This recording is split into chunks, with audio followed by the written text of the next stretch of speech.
یہ ہے تمہید۔ اب آیا واقعہ، حتی جاءہ الحق، یہاں تک کہ آپ کے پاس حق آ پہنچا، وہو فی غار حرا، اسی حال میں کہ آپ غار حرا میں تھے۔ فجاءہ الملک، تو فرشتہ آپ کے پاس آیا، فقال اقرأ، فرشتے نے کہا پڑھو۔ قال ما انا بقاری، آپ نے فرمایا میں تو پڑھا ہوا نہیں ہوں، پڑھنے والا نہیں ہوں، قاری نہیں ہوں۔ قال، اس پر حضور فرماتے ہیں فاخذنی فقدتنی حتی بلغ منی الجہد، تو فرشتے نے مجھے اپنے سینے کے ساتھ چمٹایا اور دبایا، اتنا دبایا کہ میری برداشت سے باہر ہو گیا۔ ایک اور روایت میں تو آتا ہے کہ مجھے یوں محسوس ہوا گویا کہ موت ہے، خاتمہ ہے، اس درجے شدت کے ساتھ فرشتے نے مجھے بھینچا ہے۔ ثم ارسلنی، پھر مجھے چھوڑ دیا۔ فقال اقرأ، پھر کہا پڑھو۔ قلت ما انا بقاری، میں نے پھر وہی بات دہرائی، میں تو پڑھا ہوا نہیں ہوں، پڑھنے والا نہیں ہوں۔ فاخذنی فقدتنی الثانیہ حتی بلغ منی الجہد، پھر انہوں نے مجھے پکڑ لیا فرشتے نے، پھر مجھے بھینچا، پھر میرا حال وہی ہو گیا کہ میں گویا کہ دم آخر وہی کیفیت ہو گئی، برداشت سے باہر۔ ثم ارسلنی، پھر مجھے چھوڑ دیا۔ فقال اقرأ، پھر دوبارہ کہا، تیسری مرتبہ کہا پڑھو۔ فقلت ما انا بقاری، میں نے پھر کہا میں تو پڑھا ہوا نہیں ہوں یا پڑھنے والا نہیں ہوں۔ فاخذنی فقدتنی ثالثا، پھر مجھے پکڑا، پھر تیسری مرتبہ مجھے بھینچا۔ ثم ارسلنی، پھر مجھے چھوڑ دیا۔ فقال اقرأ بسم ربک الذی خلق، خلق الانسان من علق، اقرأ وربک الاکرم الذی علم بالقلم، علم الانسان ما لم يعلم۔ فرجع بها رسول اللہ صلی اللہ علیہ وسلم، تو پھر اب اس کے بعد حضور لوٹے، وہاں سے واپس آئے اس چیز کو لیے ہوئے۔ رجع بها، اب جو چیز ملی ہے، یہ 5 آیات، یہ خزانہ جو آپ کو ملا ہے اس کو لے کر آپ لوٹے۔ یرجف فؤادہ، کیفیت یہ تھی کہ آپ کا دل دھڑک رہا تھا۔ رجفہ کہتے ہیں کپ کپی کو، دل کانپ رہا تھا، جس کو کہ ہم کہتے ہیں دل دھڑک رہا تھا، اس لیے کہ یہ پہلا تجربہ ہوا ہے۔ ابھی تو خواب ہی میں ہوتی تھی کیفیت، جو بھی عالم امر سے رابطہ قائم ہوا تھا نیند کی حالت میں ہوا تھا۔ یہ جو پہلی مرتبہ جو ہے اس طرح کا تجربہ کہ فرشتہ آیا ہو، اور یہ کہ خواب میں بھی فرشتے کو دیکھا تو نہیں تھا، اب یہ ہے کہ فرشتہ آیا ہے اور فرشتے نے اس طرح 3 مرتبہ اپنے سینے سے لگا کر بھینچا ہے، اور وہ کیفیت اس درجے شدت اس بھینچنے کی جس کا میں تذکرہ کر چکا ہوں۔ تو اس کے بعد یہ ہے کہ جب آپ آئے ہیں تو آپ کا کپ کپی طاری تھی اور آپ کا دل کانپ رہا تھا۔ یرجف فؤادہ فدخل علی خدیجہ بن خویلد رضی اللہ تعالی عنہا، تو آپ آئے اپنی اہلیہ کے ہاں، داخل ہوئے گھر میں حضرت خدیجہ کے ہاں۔ فقال ضملونی ضملونی فضملوہ، آپ نے فرمایا مجھے کمبل اڑا دو، کمبل اڑا دو، یعنی وہ جو کپ کپی سی طاری تھی آپ پر، اس کی وجہ سے آپ نے کہا، تو انہوں نے کمبل آپ کو اڑا دیا۔ حتی ذہب عن الروع، یہاں تک کہ جب وہ خوف یا وہ کیفیت جو تھی وہ جب زائل ہو گئی، وہ کپ کپی اور وہ جو ایک کیفیت تھی۔ فقال لخدیجہ واخبرها الخبر لقد خشیت علی نفسی، اس کے بعد آپ نے حضرت خدیجہ سے فرمایا اور ساری بات بھی بیان فرما دی، یہ واقعہ میرے ساتھ آج ہوا ہے، میں غار حرا میں تھا، اس طرح فرشتہ آیا، اس نے مجھے کہا اقرا، پھر اس نے مجھے بھینچا وغیرہ، پورا واقعہ۔ اور اس کے بعد الفاظ یہ فرمائے خشیت علی نفسی، مجھے تو اپنی جان کا اندیشہ ہے، یہ کیا ہو رہا ہے میرے ساتھ، پتہ نہیں یہ کیا ہوگا، یہ کیا تجربہ ہے جو مجھے ہوا ہے، مجھے اپنی جان کا اندیشہ ہے۔ اب اس کی توجیہ مختلف ہو سکتی ہے، ایک تو یہ کہ آپ کو یہ اندازہ ہو گیا ہو کہ یہ کتنا بڑا مشن ہے، کتنا بڑا بوجھ ہے، لیکن یہ کہ حدیث کا جو آخری حصہ آج ہم ابھی پڑھ لیں گے انشاءاللہ، اس سے ثابت ہوتا ہے کہ نہیں، یہ اس کا معاملہ نہیں، آپ کو ابھی یہ اندازہ نہیں ہوا کہ آپ منصب رسالت پر فائز ہو گئے ہیں، اور اس کی یہ کٹھنائیاں ہیں، اس کی یہ مشکل مراحل آنے والے ہیں، یہ سختیاں ہیں، اسی حدیث کے آخر میں اس کی وضاحت آ جائے گی۔ تو خشیت علی نفسی، یہ گویا کہ ایک طبعی سا ایک تاثر ہے کہ ایک عالم بشریت کا عالم ملکیت کے ساتھ یہ اتصال جو ہوا ہے، اور ایسا زوردار اتصال کہ اس طرح بھینچا ہے فرشتے نے کہ جیسے کہ جان نکل جائے گی، تو اس کی وجہ سے حضور کو ایک طبعی طور پر آپ پر یہ کیفیت طاری ہوئی ہے کہ خشیت علی نفسی، مجھے تو اب اپنی جان کا اندیشہ ہے۔ اب یہ بڑے پیارے الفاظ ہیں حضرت خدیجہ کے رضی اللہ تعالی۔ فقالت خدیجہ، تو کہا خدیجہ نے کلا، ہرگز نہیں، واللہ ما یخزیک اللہ ابدا، خدا کی قسم اللہ آپ کو کبھی بھی ضائع نہیں کرے گا، رسوا نہیں کرے گا، گھبرائیں نہیں آپ حوصلہ پکڑیں، ہمت پکڑیں، اللہ آپ کو ضائع نہیں کرے گا، اس لیے کہ 15 برس کی رفاقت تھی۔ حضرت خدیجہ سے بڑھ کر کون جاننے والا تھا حضرت محمد کو صلی اللہ علیہ وسلم و رضی اللہ تعالی عنہ؟ بیوی سے بڑھ کر کون جانتا شوہر کو؟ لہذا حضرت خدیجہ پر حضور کی جو سیرت اور آپ کے جو اخلاق فاضلہ اور جو اخلاق عالیہ جو منکشف تھے، اس کی وجہ سے وہ یقین کی ایک کیفیت ہے ان کے اندر۔ اسی اعتبار سے میں کہا کرتا ہوں یہ خدیجۃ الکبریٰ صدیقۃ الکبریٰ ہے، سب سے بڑی صدیقہ حضرت خدیجہ ہے رضی اللہ تعالی عنہ۔ اب کتنی بڑی بات کہہ رہی ہیں، معلوم ہوتا ہے یہ تو بہت ہی فہیم اور ذہین اور دین کی جاننے والی اور حقائق آشنا، حقیقت کو بہت ہی گہرائی میں سمجھنے والی شہستی ہے حضرت خدیجہ۔ اس لیے کہ بات کیا فرمائی؟ کلا واللہ ما یخزیک اللہ، نہیں ہرگز نہیں، اللہ کی قسم اللہ ہرگز آپ کو رسوا نہیں کرے گا، ابداً کبھی بھی۔ انک لتصل الرحم، آپ تو رحمی رشتوں کا تعلق جو ہے جوڑتے ہیں، صلہ رحمی کرتے ہیں، قطع رحمی نہیں کرتے، یعنی قرابت داروں کے ساتھ حسن سلوک کرتے ہیں، رشتہ داروں کے ساتھ نیک سلوک فرماتے ہیں۔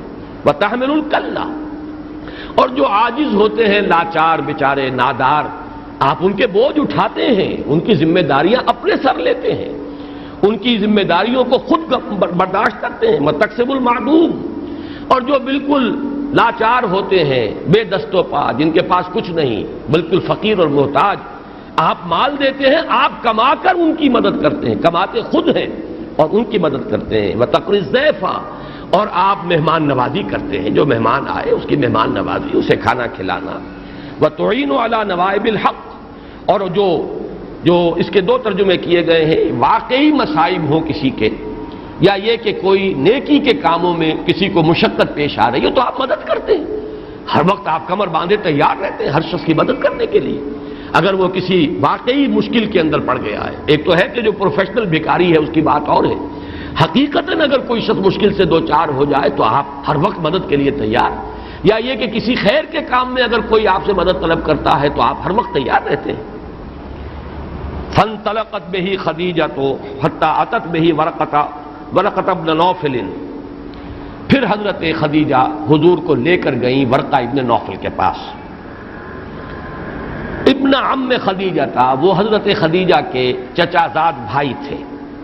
وکان امران قد تنصر فی الجاہلیہ، اور وہ ایک ایسے شخص تھے کہ جو جاہلیت، ابھی جاہلیت کا دور ہے، اس لیے کہ ابھی تو وحی کا آغاز ہو رہا ہے اور حضور نے تبلیغ تو شروع نہیں کی، تو دور جاہلیت ہے۔ تو ایام جاہلیت میں وہ عیسائی ہو گئے تھے، نصرانی بن گئے تھے۔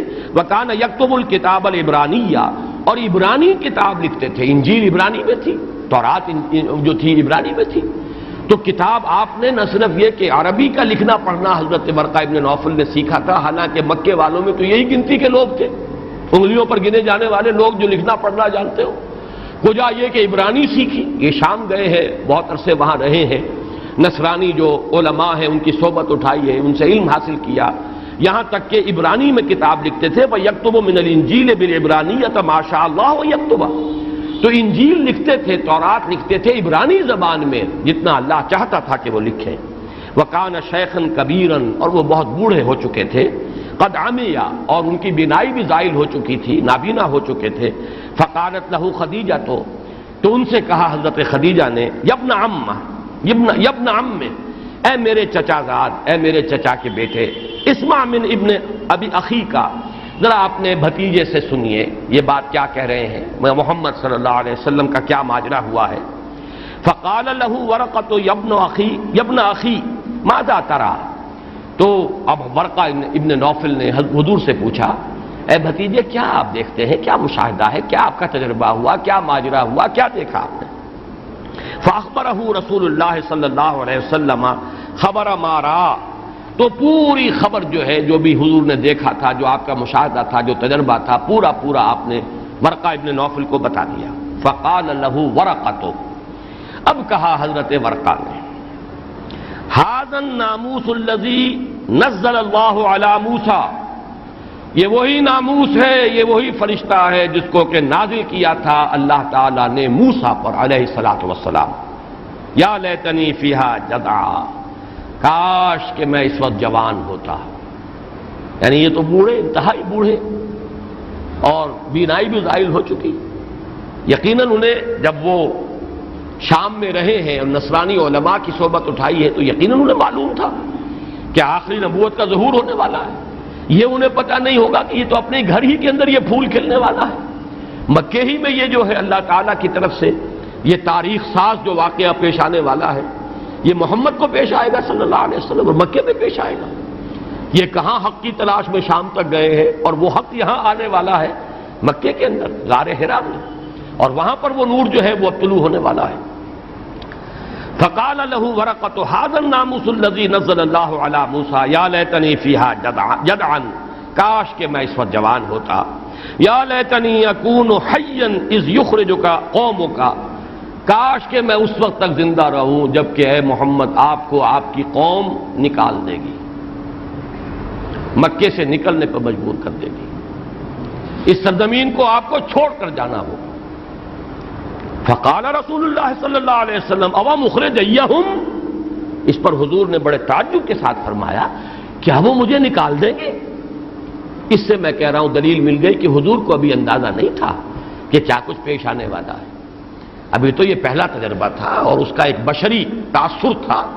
یہ نہیں کہ آپ کو اندازہ ہو گیا تھا کہ کیا کیا مصائب آنے والے ہیں، کیا کیا سختیاں جھیلنی پڑیں گی، اور کیا کیا مشکل مراحل جو ہے ان سے سابقہ پیش آئے گا. اس پر اتنے تعجب کے ساتھ آپ نے فرمایا اوا مخرجیہم، کیا وہ مجھے نکال دیں گے؟ یہ تو مجھ سے بڑی محبت کرتے ہیں، میرے قدم تلے اپنی نگاہیں بچھاتے ہیں.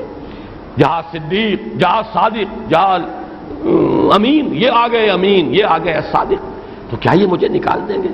قال نعم، حضرت ورقہ نے کہا نہیں، یقیناً ایسا ہی ہوگا.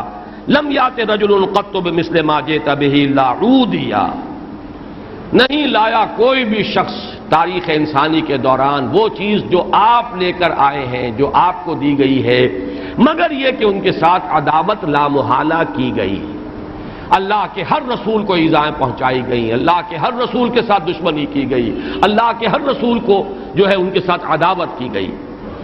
ما لم یات رجل قط بمثل ما جئت به الا عودیا، عداوت ہوئی لازماً، دشمنی کی گئی جو بھی یہ شے لے کر آیا جو آج آپ کو دی گئی ہے. وَإِن يُدْرِكْنِي يَوْمُكَ، اور اگر مجھے اس دن نے پا لیا، یعنی میں اگر اس دن تک زندہ رہا، انصرک نصرا معذرا، تو اے محمد میں آپ کی مدد کروں گا اور بڑی مدد کروں گا، امکانی حد تک مدد کروں گا. ثم لم ينشب ورقۃ ان توفیا، لیکن اس کے بعد چند ہی دن حضرت ورقہ زندہ رہے اور ان کا انتقال ہو گیا. یہ ہے وہ وحی کہ یہ کیف کان بدء الوحی کے باب میں یہ حدیث جو حضرت عائشہ صدیقہ سے مروی ہے، نہایت پیاری، نہایت اہم. آج میں نے یہ پوری حدیث پڑھ کر آپ کو سنائی، اس سے پہلے اس کے مختلف جملے تو ہیں میرے دروس میں آتے رہے. ابا مخرجیہم، یہ تو میں نے بارہا آپ کو کوٹ کیا ہے. اسی طرح اولا ما بدأ بہ الرؤیا الصالحہ، یہ بھی میں نے بارہا سنایا ہے. یہ تمام واقعات تو اس لیے کہ میں آپ سے عرض کر رہا ہوں کہ اس حدیث سے مجھے تو شغف ہے اپنے زمانہ تعلیم سے. اور حقیقت وحی، میں جبکہ میڈیکل کالج میں پڑھتا تھا تو میں نے کتاب خریدی تھی مولانا سید احمد اکبر آبادی کی، حقیقت الوحی کے موضوع پر ان کی کتاب ہے. اگرچہ یہ کہ واقعہ یہ کہ میرا تاثر یہ تھا کہ جس قدر ذوق و شوق سے میں نے وہ کتاب خریدی تھی، اتنے میرے وہ علمی پیاس کو تسکین اس سے نہیں ہو سکی. معلومات تو بہت سی جمع ہوئی لیکن حقیقت الوحی پر جس طریقے سے ایک انشراح مجھے ہو جانا چاہیے تھا نہیں ہوا. یہ پورا عرصہ جو ہے اب جو گزر گیا، یوں سمجھیے کہ سن 54 سے لے کر 91 تک یہ 37 برس گزر گئے غالباً. اس میں غور و فکر جاری رہا ہے، قرآن حکیم کا مطالعہ کیا ہے، وحی کی اقسام، سورہ شورى کے آخری حصے میں جو آیت آئی ہے کہ کلام جو ہے بندے کا اللہ کے ساتھ وہ کس طرح کی شکلوں میں ہو سکتا ہے. ما کان لبشر ان یکلمہ اللہ الا وحیا او من وراء حجاب او یرسل رسولا فیوحی باذنہ، یہ تمام چیزیں جو ہے یہ میں نے بعد میں ان پر غور و فکر کیا ہے. لیکن آج میں نے چاہا اور میرے لیے بالکل یہ ممکن نہیں ہوا کہ یہ پوری حدیث آپ کو سنائے بغیر سورہ علق کا درس جو ہے وہ میں سمجھوں کہ میں نے اس کا حق ادا کر دیا ہے. اور پھر میں عرض کر رہا ہوں جس شخص کو بھی اس حدیث سے محبت نہیں، عشق نہیں، اعتناء نہیں، دلچسپی نہیں، میں مجبور ہوں یہ کہنے پر کہ اسے نہ حدیث نبوی سے کوئی دلچسپی ہے نہ سیرت النبی سے کوئی دلچسپی ہے، اور نہ ہی اسے علم الحقائق سے، حقیقت وحی، یہ بھی تو ایک اہم حصہ علم الحقائق کا، حقیقت انسان، حقیقت وحی، یہی تو تمام چیزیں ہیں، حقیقت زندگی، یہ تو بیسک ایشوز ہیں۔ تو حقیقت الوحی جو ہے معلوم ہوتا ہے کہ اس سے بالکل اسے کوئی مناسبت نہیں ہے۔ اب اس میں جو اصل مسئلہ ہے وہ میں آپ کے سامنے بیان کر رہا ہوں۔ آج تو محسوس ہوتا ہے کہ شاید میں اس سورہ مبارکہ کا جو لفظ بلفظ درس ہے وہ شاید شروع ہی نہ کر سکوں، اور انہی مباحث میں آج کا ہمارا وقت ختم ہو جائے، لیکن یہ کہ اس میں اب میں اضافہ کر رہا ہوں اس اصول کے مطابق جو میں نے پہلے بیان کیا۔ سورہ مدثر کے نزول کے بارے میں دو روایات، راوی دونوں کے جابر ابن عبداللہ انصاری، ان سے روایت کرنے والے جو تابعی ہیں وہ بھی ایک ہی، حضرت ابو سلمہ ابن عبد الرحمن، لیکن فرق ہو گیا۔ لیکن ان دونوں کو آپ جوڑ دیجئے تو معلوم ہوتا ہے کہ حکمت کے خزانے جو ہے ابل رہے ہیں۔ یہ نہیں کہ آپ ان کے فرق کو دلیل بنانے کے حدیث بیکار شے ہے، دیکھو فرق آ گیا، نہیں، اس میں سے ایک میں ایک خلا تھا اور دوسری میں اس کی تفصیل آ گئی، اس نے اس کو مکمل کر دیا، فل ان دی بلینکس ہو رہے ہیں۔ تو اگر ایک ہی واقعے کی ایک سے زائد روایات ہمیں مل جاتی ہیں، ان میں فرق و تفاوت ہو تو بجائے بددل ہونے کے اور حدیث کی طرف سے بدگمان ہونے کے، انسان کو چاہیے کہ اس کو ذریعہ بنائے اپنے علم میں اضافے کا۔ یہی مثال یہاں آ رہی ہے بہت ہی وضاحت کے ساتھ کہ امام طبری نے بھی وحی کیسے ہوئی اس کی روایت کی ہے، اور یہ بھی حضرت عائشہ سے ہے، لیکن دوسرے بھانجے حضرت عبداللہ ابن زبیر کے حوالے سے۔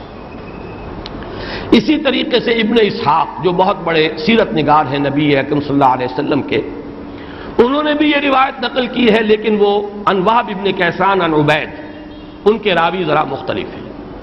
لیکن ان دونوں روایتوں میں بہت سی چیزیں قدر مشترک کے طور پر ہیں، وہ چیزیں بھی ہیں جو حضرت عائشہ کی اس روایت میں جو ابھی ہم پڑھ چکے ہیں، جو حضرت عروہ ابن زبیر کے روایت سے ہمیں ملی، اور ایک جو اس میں آ رہے واقعات، ان میں 4 چیزوں میں فرق ہے، اس کو نوٹ کر لیجیے۔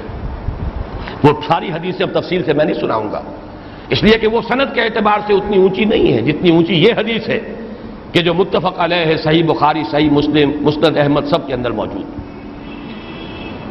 ان میں پہلا فرق تو ہمیں یہ ملتا ہے کہ اس حدیث میں جو ابھی ہم نے پڑھی صرف ملک کا لفظ آیا ہے، فرشتہ، جبرائیل کے نام کی صراحت نہیں ہے، جبکہ ان دو روایتوں میں ابن اسحاق کی اور طبری کی روایتوں میں فرشتے کا نام بھی مذکور ہے، جبرائیل۔ دوسری بہت اہم بات جو ہے ان دو روایتوں میں، جن کو میں سمجھتا ہوں کہ وہ حضرت عائشہ رضی اللہ تعالی عنہ کی روایت عن عروہ ابن زبیر جو ابھی ہم نے پڑھی ہے، اس کے ایک خلا کو فل کر رہی ہے، وہ یہ ہے کہ یہ حضور کے ساتھ واقعہ پہلا جو پیش آیا ہے، یہ بھی نیند کی حالت میں تھا، آپ سوئے ہوئے تھے۔ چنانچہ میں اب آپ کو یہ الفاظ سنا رہا ہوں اس روایت کے۔ فجاءنی، جبرائیل میرے پاس آئے، وانا نائم، اور میں سویا ہوا تھا۔ تیسرا فرق جو ہے وہ اب یہاں پر نوٹ کر لیجئے کہ حضرت جبرائیل لے کر آئے تھے دبیز ریشم کا ایک ٹکڑا جس پر یہ آیات لکھی ہوئی تھی۔ چنانچہ الفاظ کیا ہے؟ بے نمت من دیباج فیہ کتاب، ایک دبیز ریشم کا ٹکڑا، اس پر یہ آیات لکھی ہوئی تھی، اقرا بسم ربک الذی خلق، خلق الانسان من علق، اقرا وربک الاکرم الذی علم بالقلم، علم الانسان ما لم یعلم۔ چوتھی چیز یہ ہے جس میں کہ فرق ہے کہ حضرت عائشہ کی وہ روایت جو ہم نے تفصیل سے پڑھی ہے، اس میں تینوں مرتبہ ایک ہی جواب نقل کیا گیا، ما انا بقاری۔ پہلے دفعہ فرمایا فرشتے نے اقرا، آپ نے فرمایا ما انا بقاری، دوسری مرتبہ پھر اقرا ما انا بقاری، تیسری مرتبہ پھر اقرا، پھر آپ کا جواب ما انا بقاری۔ لیکن ان دو روایتوں میں پہلی 2 مرتبہ ہے ما اقراؤ۔ دیکھیے بات ایک یہ، ما انا بقاری میں نہیں ہوں پڑھنے والا، ما اقراؤ میں نہیں پڑھتا، مفہوم ایک یہ، لفظ جدا ہو گئے۔ یہی میں نے کہا تھا کہ لفظ جو ہے وہ علیحدہ ہو جائیں گے، مفہوم وہی رہے گا۔ ما اقراؤ میں نہیں پڑھتا، لیکن یہ کہ تیسری مرتبہ ایک روایت میں جو ہے وہ جواب بالکل بدل گیا، ماذا اقرأ، کیا پڑھوں میں؟ معلوم ہوتا ہے، اور اس میں روایت میں یہ الفاظ بھی آئے کہ یہ میں نے اس لیے کہا کہ میں نے یہ سمجھا کہ یہ تو بار بار بھینچ کر جو ہے میری جان نکال دے گا. لہذا پھر میں نے کہا ماذا اقرأ، میں کیا پڑھوں، کیا پڑھوں، میں کیا پڑھانا چاہتے ہو؟ اس لیے کہ ابھی تک تو صرف ایک ہی لفظ آ رہا تھا، اقرا، پڑھو. جواب تھا ما انا بقاری یا ما اقرأ. پھر اقرا، جواب تھا پھر وہی ما انا بقاری یا ما اقرأ. تیسری مرتبہ پھر اقرا. تو اس روایت میں تھا کہ تیسری مرتبہ پھر جواب دیا ما انا بقاری، لیکن ان میں سے ایک روایت میں ہے ماذا اقرأ، کیا پڑھوں. اس کے بعد پھر یہ الفاظ آئے اور اس کے بعد حضور فرماتے ہیں فقرأتہ، تو پھر میں نے اسے پڑھ لیا. ثم انتہا، پھر وہ انتہا ہو گئی، بات پوری ہو گئی. ثم انصرف، پھر وہ فرشتہ چلا گیا. انی، یعنی مجھ سے رخصت ہو گیا. وحببت، پھر میں جاگ گیا. استيقظت، جاگ گیا. یعنی اس روایت میں صراحت کے ساتھ شروع میں بھی وانا نائم میں سویا ہوا تھا، اور یہ جو کچھ واقعہ پیش آیا ہے یہ گویا حالت نوم میں پیش آیا. جب فرشتہ چلا گیا پھر میں جاگا ہوں. فحببت من نومی، میں اپنی نیند سے بیدار ہو گیا. فکانما کتب فی قلبی کتابا، تو میں نے یہ محسوس کیا کہ میرے دل میں وہ چیز لکھی جا چکی ہے. یہ آیات میرے لوح قلب پر نقش ہو چکی ہیں. یعنی یہ کہ میں نے نیند کی حالت میں یہ سارا تجربہ مجھے ہوا ہے، لیکن یہ کہ جاگنے کے بعد میں نے محسوس کیا کہ وہ تو میرے قلب کے اوپر، لوح قلب پر کندہ ہو چکی ہیں یہ آیات. فکانما کتب فی قلبی کتابا. یہ ہے دوسری حدیثوں یا اسی واقعے کی دوسری روایتوں میں جو فرق ہے اس حدیث سے جو میں نے تفصیل سے پڑھ کر سنائی ہے.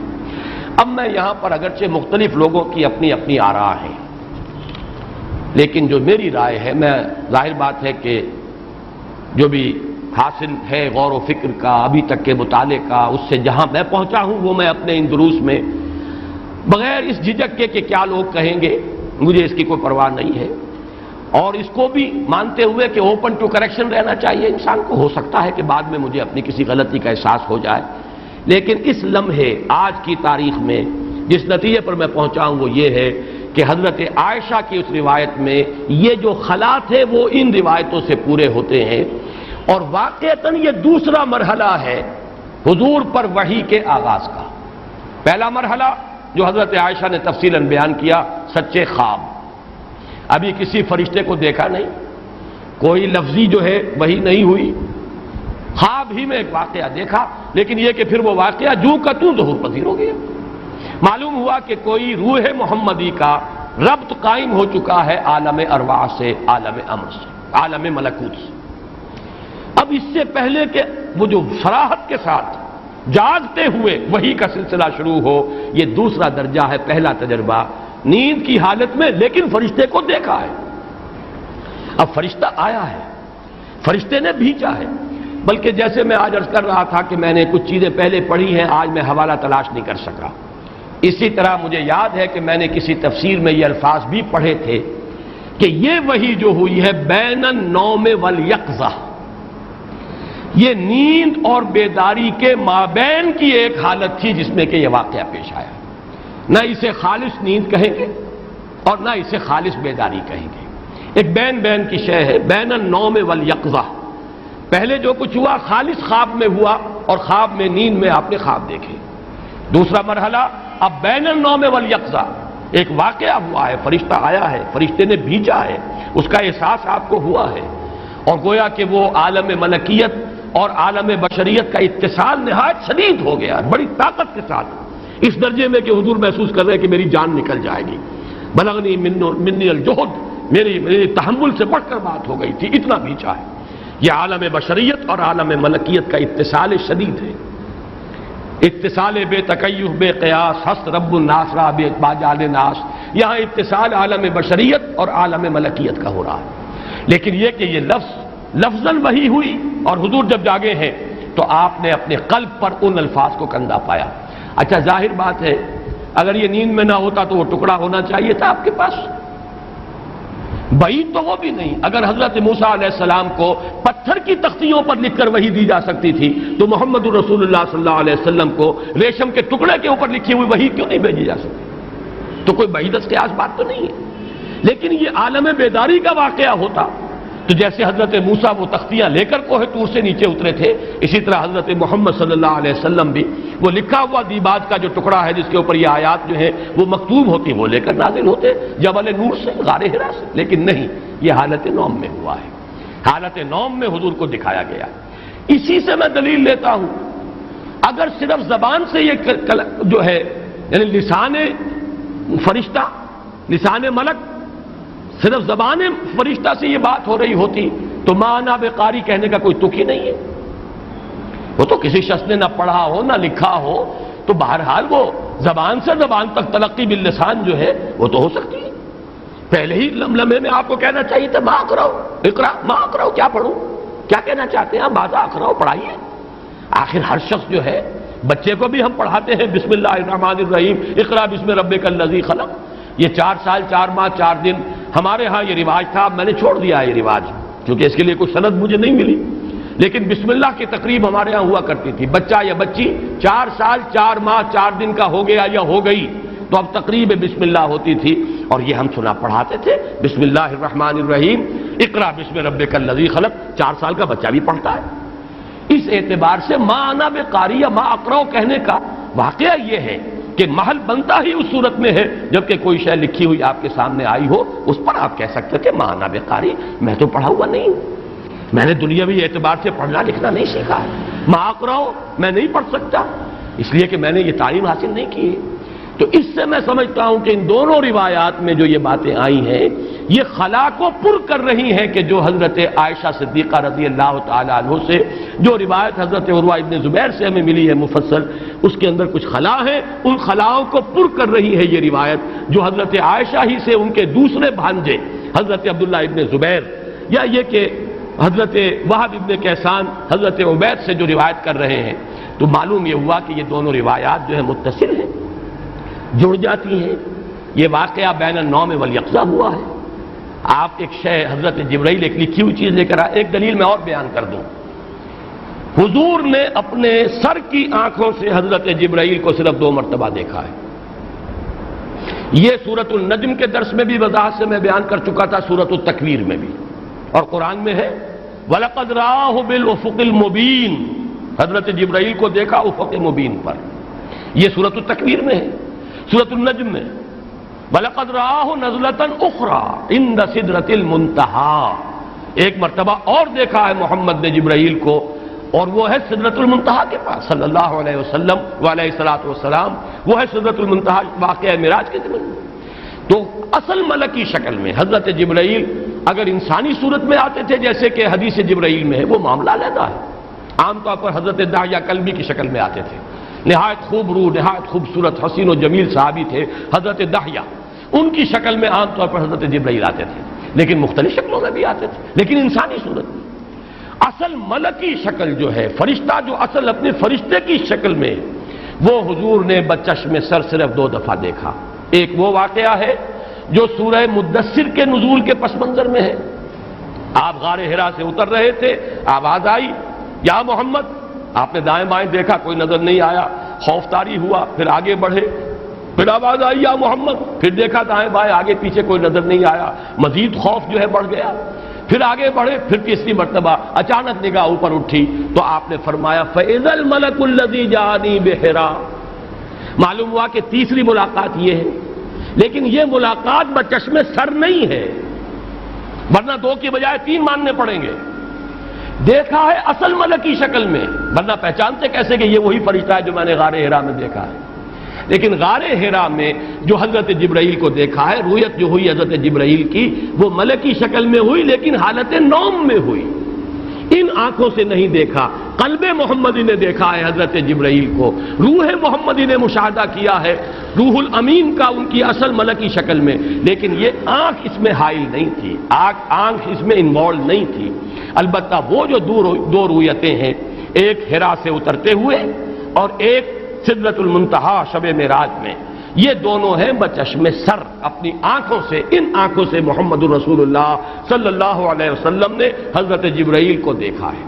یہ بھی اس کی توجیہ اسی طریقے سے ہو سکتی ہے کہ یہ جو رؤیت ہے غار حرا میں حضرت جبرائیل کی، اور یقیناً اصل ملکی شکل میں ہے، تبھی پہچان لیا کہ فَإِذَا الْمَلَكُ الَّذِي جَاءَنِي بِحِرَا، لیکن یہ حالت بیداری میں بچشم سر نہیں ہے، بلکہ حالت نوم میں بچشم قلب ہے۔ اب آئیے جتنا بھی وقت آج مل جائے، میں انتظار کر رہا ہوں کیسٹ کا کہ وہ ختم ہو جائے، تو اب ان آیات کا مطالعہ ہم کرتے ہیں لفظ بلفظ۔ اقرأ بسم ربک الذی خلق، پڑھو اپنے اس رب کے نام سے جس نے پیدا کیا۔ اس آیت میں سب سے پہلے ایک بات جو میں بیان کر چکا ہوں، دوبارہ ایک جملے میں پھر سن لیجئے، یہ ظہور نبوت محمدی ہے۔ دو الفاظ نوٹ کر لیجئے، یہ آغاز نبوت محمدی نہیں ہے۔ آغاز تو آپ کہہ ہی نہیں سکتے، اس لیے کہ وہ تو حدیث میں نے بارہا سنائی ہے، جب آپ سے پوچھا گیا متى وجبت لک النبوۃ یا رسول اللہ، آپ کو اے اللہ کے رسول نبوت کب ملی؟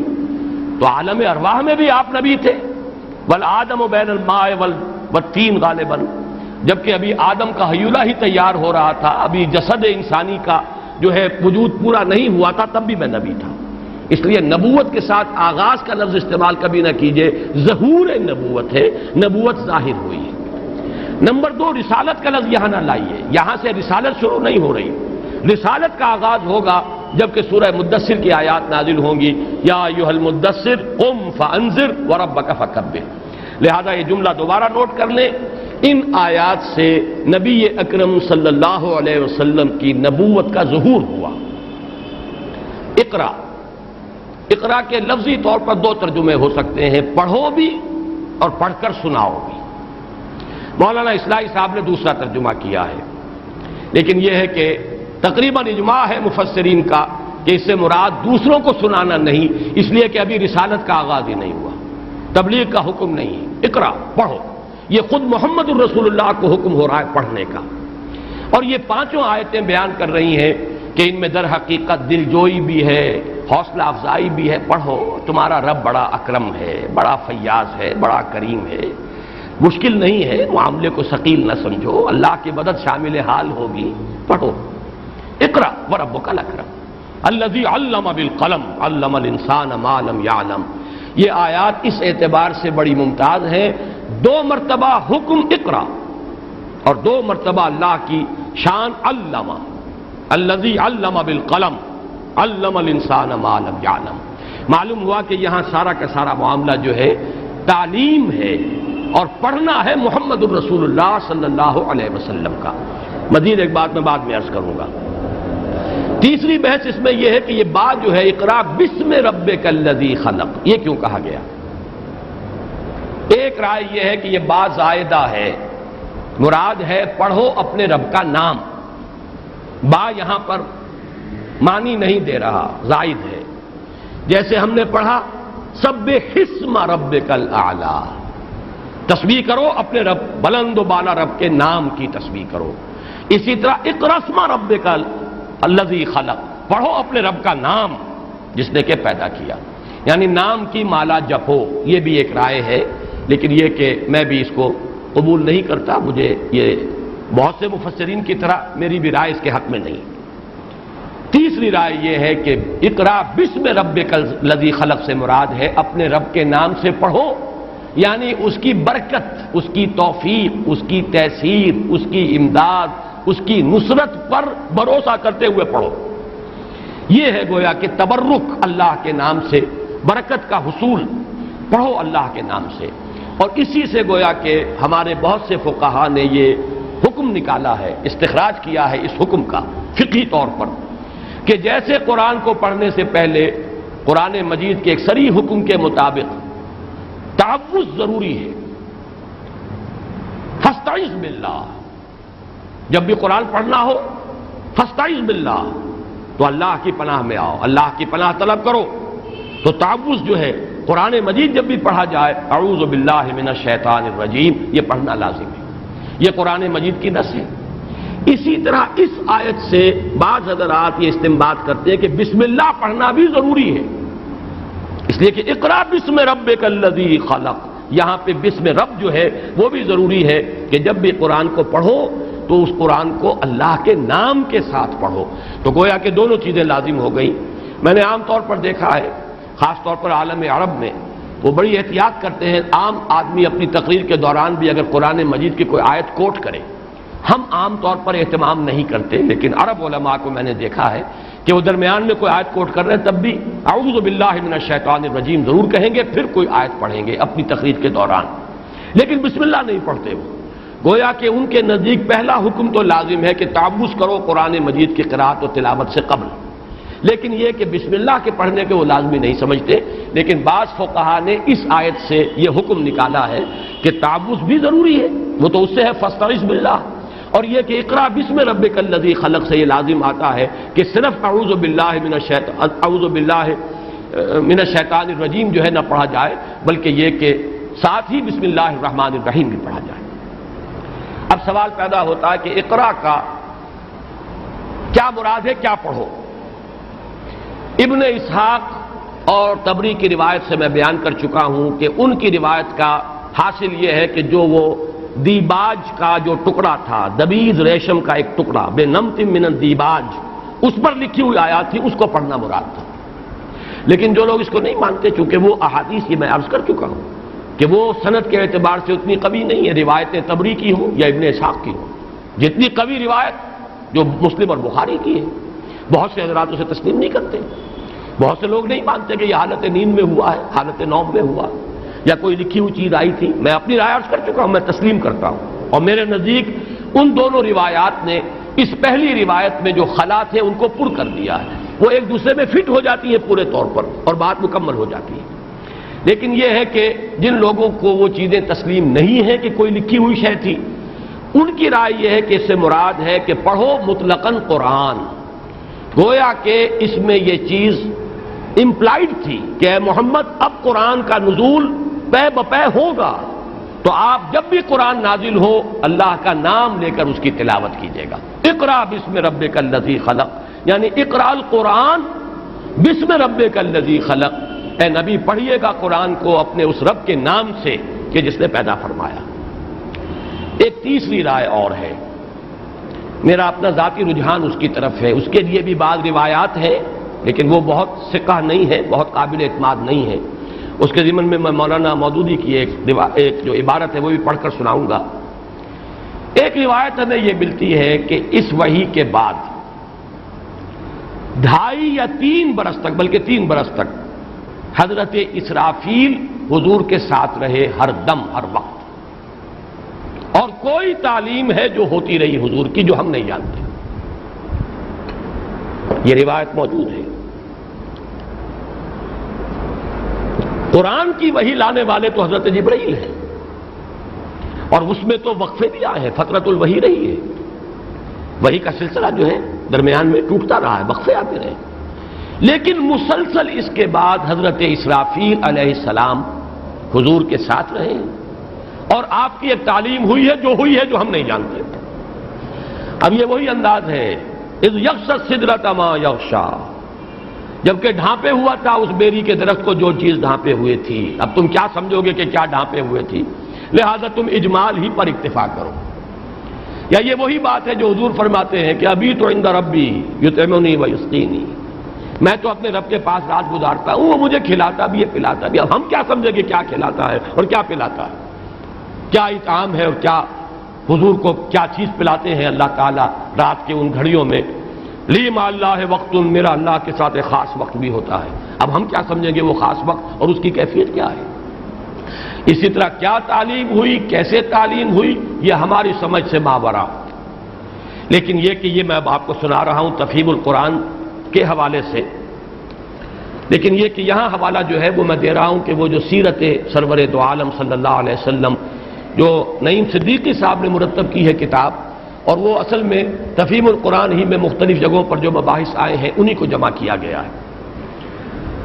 فرماتے کہ ابن جریر نے اپنی تاریخ میں، ابن سعد نے طبقات میں، امام قسطلانی نے مواہب لدنیہ میں، امام زرقانی نے شرح مواہب میں، مشہور تابعی امام شعبی کا یہ قول نقل کیا ہے کہ نبوت کے ظہور کے بعد ابتدائی 3 سال تک رسول اللہ صلی اللہ علیہ وسلم کے ساتھ حضرت اسرافیل کو تعلیم کے لیے لگا دیا گیا تھا.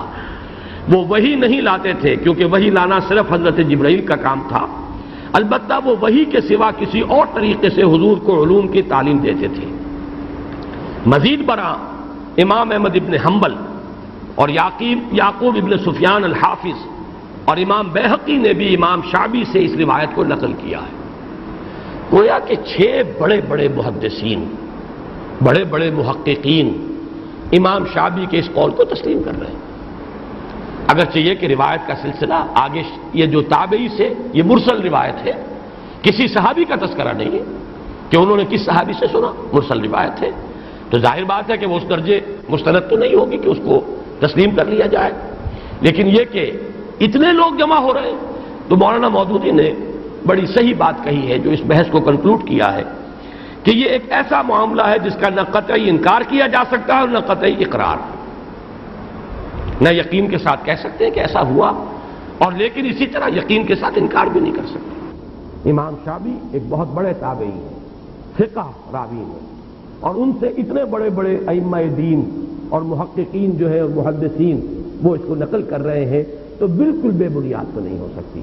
اس حوالے سے میں ایک بات کہہ رہا ہوں، یہ میری بات ہے، پسند نہ آئے تو دیوار پر دے ماریے، میں اس کو بھی تسلیم کرتا ہوں، میرا ذہن اس کو قبول کرتا، اس سے ابا نہیں کرتا. یقیناً محمد الرسول اللہ صلی اللہ علیہ وسلم کا جو اپنا ذاتی تفکر و اعتبار کا مرحلہ تھا، جو آپ نے غار حرا کے مراقبوں میں اور تعبد و تحنس میں طے کیا ہے، وہ تو ہے انسان کا فلسفیانہ فکر جس پر انسان بحیثیت انسان سلیم الفطرہ سلیم العقل انسان غور کرے گا. اس کی تو معراج پر محمد پہنچ چکے تھے، پھر وہی شروع ہوئی. لیکن وہی شروع ہونے کے بعد ایک یہ علم لدنی اللہ کی طرف سے وہ علم جو اب نبی کے لیے ضروری علم ہے، اب یہ فلسفیانہ علم نہیں، یہ علم وہ ہے کہ جو علم نبوی ہے. یہ خاص سلسلہ ہے جو اللہ تعالیٰ نے محمد الرسول اللہ صلی اللہ علیہ وسلم کے لیے 3 سال تک جاری رکھا اپنے ایک دوسرے فرشتے کے ذریعے سے. اور یہ بات بالکل سمجھ میں آتی ہے، اس کے اندر وہ حقائق، وہ معارف جن کی کہ اب ضرورت تھی فرائض نبوت ادا کرنے کے لیے، فرائض رسالت ادا کرنے کے لیے. محض فلسفیانہ غور و فکر جو ہے وہ اس راستے کے اندر پوری اس کی ضرورتیں پوری نہیں کر سکتا. لہذا یہ بات سمجھ میں آتی ہے اور یوں کہا جا سکتا ہے، یہ میں وہ بات اپنی عرض کر رہا ہوں، گویا کہ اس اعتبار سے حضور کی بھی بسم اللہ ہوئی ہے تعلیم کی، جیسے کہ بچوں کی تعلیم کی ابتدا 4 سال 4 مہینے 4 دن کی عمر میں کرنے کا ایک رواج کبھی نہ معلوم کہاں سے شروع ہوا، لیکن ہماری برادری میں ہمارے گھروں میں بھی یہ رواج ہمارے زمانے تک چلتا رہا ہے. اب ہم نے ترک کر دیا ہے کہ اگر کوئی سند نہیں ہے، اس کے لیے کوئی دلیل نہیں ہے تو ان چیزوں کو چھوڑ دینا چاہیے. معلوم ہوا کہ وہ تعلیم محمد الرسول اللہ صلی اللہ علیہ وسلم کی، گویا کہ یہاں اقرا سے مراد صرف قرآن نہیں ہے، بلکہ جو کچھ کے پڑھایا ہے حضرت اسرافیل علیہ السلام نے 3 سالوں کے دوران محمد الرسول اللہ صلی اللہ علیہ وسلم، یہ اس کے لیے کہا جا رہا اقرا اقرا بسم ربک الذی خلق. اب پڑھو وہ تعلیم جو تمہاری شروع ہو رہی ہے. اب فرشتے کا جو ساتھ رہے گا 3 سال تک مسلسل، جو علم لدنی اللہ کی طرف سے خاص علم، وہ علم نبوی جو علم نبوت ہے جو آپ کو دیا جانا ہے بڑے ہمت کے ساتھ، اس لیے کہ تمہارا رب بڑا کریم ہے بلکہ اکرم ہے. اسی نے سکھایا جو کچھ سکھایا. علم الانسان ما لم یعلم، جو علم بھی دیا اسی نے دیا. البتہ اس کے علم سے دینے کے اور انسان کو علم سکھانے کے طریقے جدا ہیں، جدا ہے، مختلف انداز میں اس نے سکھایا ہے. وہ میں انشاءاللہ تعالی وہ اب اگلے درس کے اندر جو ہے ان آیات کو بھی انشاءاللہ تعالی کل میں ان آیات کو بھی، آج تو ہم نے ابھی صرف اقرا بسم ربک الذی خلق، بلکہ اس میں بھی اقرا بسم ربک یہیں تک ہم پہنچے. اس سے آگے ہم 8 آیتیں بھی آج کے نہیں پڑھ سکے، لیکن یہ کہ ما شاء اللہ کان وما لم یشاء لم یکن، جو اللہ نے چاہا وہی ہونا تھا وہی ہوا ہے، جو اللہ کی اپنی مشیت میں نہیں تھا وہ نہیں ہو سکتا تھا. لیکن اب امید ہے کہ ہم نے سارا جو بنیادی مباحث تھے جو اس سورہ مبارکہ کے اعتبار سے میرے نزدیک بڑی بنیادی اہمیت کے حامل تھے وہ ہم نے کور کر لیے ہیں. انشاءاللہ اب کل ایک نشست میں ہم اس پوری سورہ مبارکہ کو پڑھ لیں گے. بارک اللہ لی ولکم فی القرآن العظیم ونفعنی وإیاکم بالآیات والذکر الحکیم.